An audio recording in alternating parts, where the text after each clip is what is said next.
over 60. These 3 spices may lower blood sugar and fight insulin resistance, doctor explains. If your blood sugar keeps rising no matter how hard you try, stop for just 5 seconds. Because what I'm about to tell you could explain why. And the real problem may not be sugar at all. If you've ever been told your blood sugar is creeping up, if your doctor has mentioned prediabetes, or if you've spent months cutting bread, avoiding sweets and trying to eat healthier only to watch your numbers barely move, stay with me.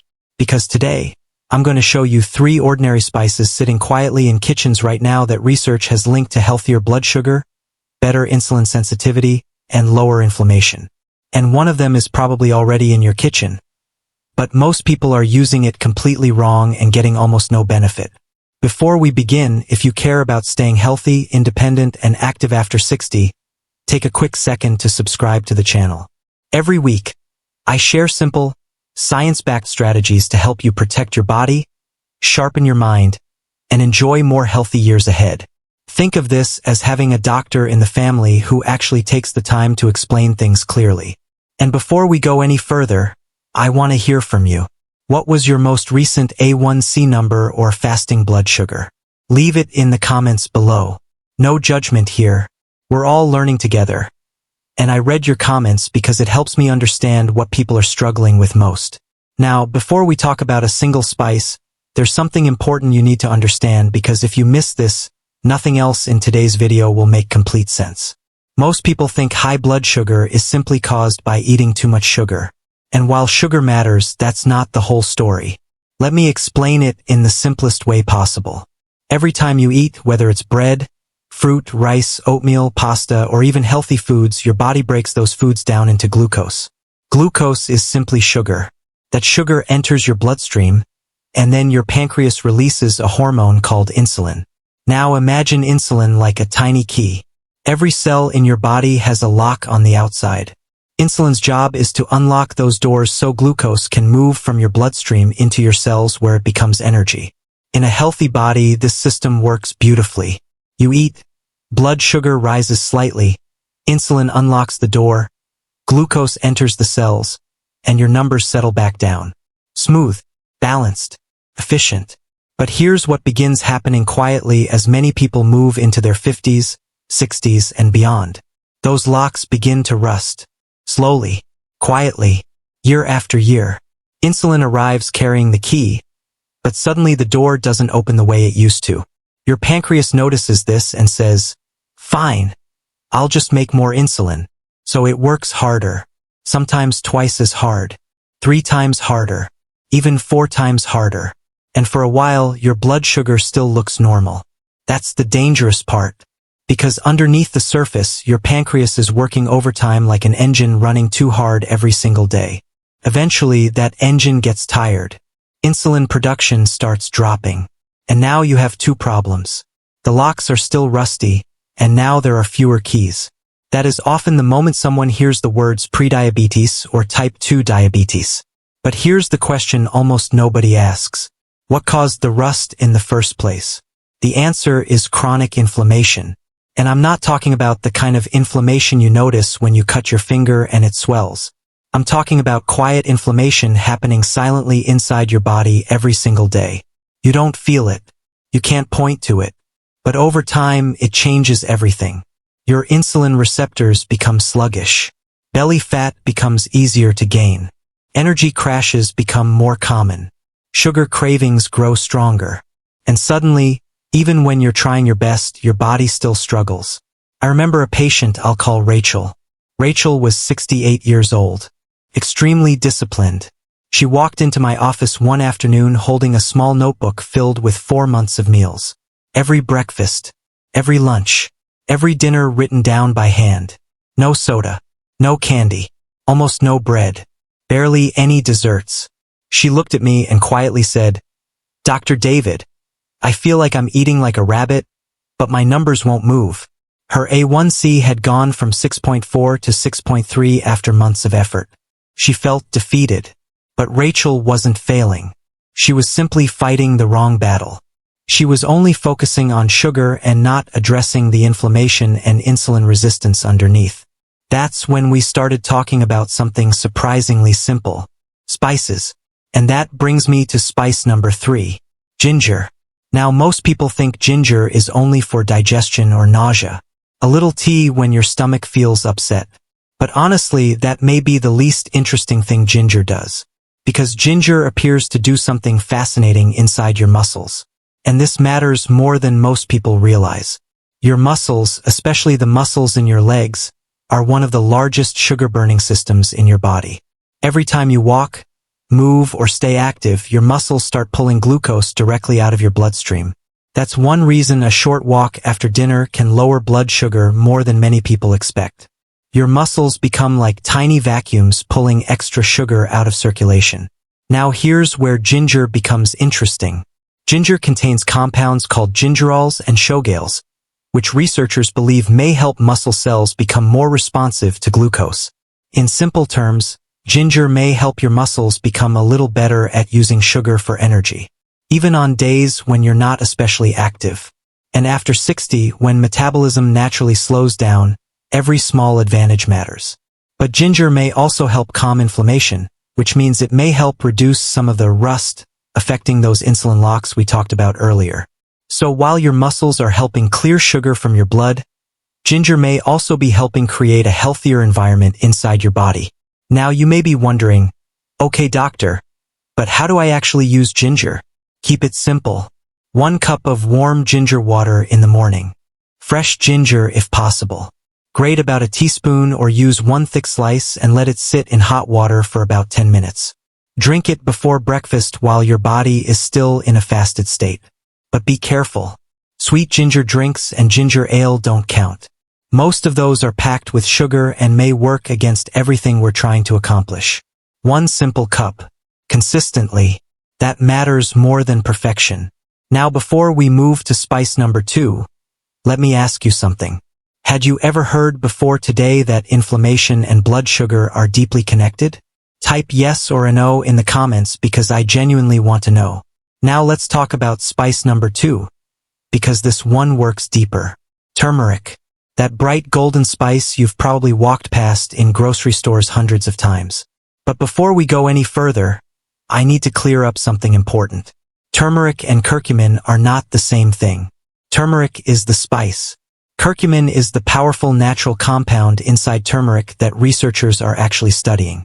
And when scientists talk about turmeric helping insulin resistance or blood sugar, they're really talking about curcumin. Imagine your body has an inflammation switch sitting deep inside your cells. In healthy situations, that switch turns on when needed and then turns back off. But in many people with insulin resistance, that switch seems stuck in the on position. Quietly, constantly, day after day, month after month. Chronic inflammation slowly makes insulin less effective. Belly fat becomes easier to gain. Fatigue becomes more common. Sugar cravings get stronger. This is where turmeric becomes fascinating because curcumin appears to help support the body's natural ability to calm some of those inflammatory pathways. Think of it as gently nudging that stuck switch back toward off. Not overnight, not magically, but steadily. And consistency is what changes lives. Turmeric may also help somewhere else that matters deeply. Your pancreas. Remember earlier when we talked about insulin being the key? Your pancreas is the factory producing those keys. And when insulin resistance develops, that factory starts working overtime. Year after year. Eventually, the stress adds up. Curcumin contains antioxidant properties that may help support those insulin-producing cells under stress. Think of it like helping preserve an overworked engine. I once had a patient named Frank, 71 years old. Every single morning for almost 8 months, he mixed turmeric into hot water and drank it faithfully. Then one day he looked at me and said, "Dr. David, I think the internet lied to me. This stuff isn't working." But Frank had missed one tiny detail that changes everything. Black pepper. Yes, really. Black pepper contains a natural compound called piperine, and curcumin by itself is absorbed very poorly by the body, meaning much of it may simply pass through your system. But piperine appears to dramatically improve absorption. That tiny pinch of pepper matters far more than most people realize. Which means if you're taking turmeric every day but skipping black pepper, you may be leaving most of the benefits behind. We adjusted Frank's routine. Half a teaspoon of turmeric, 1 small pinch of black pepper, and healthy fat like olive oil or avocado with a meal. 3 months later, his numbers finally started moving. Slowly, steadily, real progress. So here's the practical version. Half a teaspoon of turmeric, 1 pinch of black pepper, and a healthy fat with food. Soup, eggs, vegetables, tea, or warm milk before bed. Keep it simple. Now let's talk about spice number 1, because this is the one almost everyone already owns. Cinnamon. But not all cinnamon is the same. And this mistake matters more than people realize. Cinnamon appears to support blood sugar from several directions. First, it may help support insulin sensitivity, helping those rusty locks respond a little better. Second, it may help slow how quickly carbohydrates are broken down, creating gentler blood sugar rises instead of sharp spikes. Third, like ginger and turmeric, it may help support healthier inflammation levels. But here's the mistake almost nobody talks about. Most people are using the wrong cinnamon. The common inexpensive kind in many kitchens is called cassia cinnamon. Fine for occasional baking. But when used daily for long periods, cassia contains higher amounts of a natural compound called coumarin, which may not be ideal for liver health in larger amounts. The better option for regular daily use is Ceylon cinnamon, sometimes called true cinnamon, lower in coumarin and often preferred for consistency. So tonight, go check your kitchen. Does your bottle say cassia or Ceylon? Tell me in the comments because I genuinely want to know. And the good news? You don't need much. Half a teaspoon to 1 teaspoon a day. Stir it into coffee, tea, oatmeal, yogurt, or smoothies. Now here's how you bring all 3 together without making life complicated. Morning. Warm ginger water before breakfast. Breakfast. Ceylon cinnamon with coffee, oatmeal, or yogurt. Later in the day. Turmeric with black pepper and healthy fat during lunch or dinner. 3 small habits. Less than 5 minutes. No expensive program. But if you stop there, you may only get half the results. Because blood sugar health also depends on 4 hidden pillars. Sleep. Even 1 poor night of sleep can affect insulin sensitivity the next day. Walking after meals. Just 10 minutes after dinner can help muscles clear glucose from the bloodstream. Hydration. Many adults over 60 are mildly dehydrated without realizing it. And stress. Chronic stress raises cortisol, which raises blood sugar. Prayer, gardening, hobbies, laughter, time with loved ones. These things matter more than most people think. I remember another patient, Caroline, age 64. Her A1C was 6.1. She looked at me one day and quietly said, "Dr. David, I don't want my grandchildren remembering me the way I remember my mother dying from diabetes." Caroline focused on consistency. Ginger water in the morning. Cinnamon with breakfast. Turmeric at dinner. Better sleep. Evening walks. More water. 12 weeks later, her A1C had dropped to 5.7, and her energy had returned. Not magic. Consistency. So here's my challenge for you. Give yourself 30 days. Just 30. Try 1 cup of ginger water each morning. Add Ceylon cinnamon to breakfast. Use turmeric with black pepper during the day. Walk a little more. Sleep better. Drink more water. And if you have a glucose meter, track your fasting number once a week. Your body will tell you what's working. But let me be very clear. I am not telling you to stop medication or replace your doctor. Think of these as supportive tools, not replacements for medical care.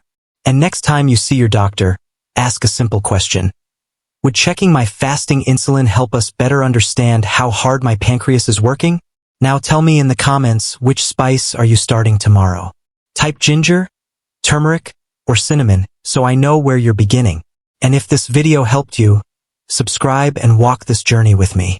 Because growing older does not mean giving up your energy, your independence, or your health. Small choices repeated consistently can change your future more than you think. Take care of yourself. You deserve that care. And I'll see you in the next video.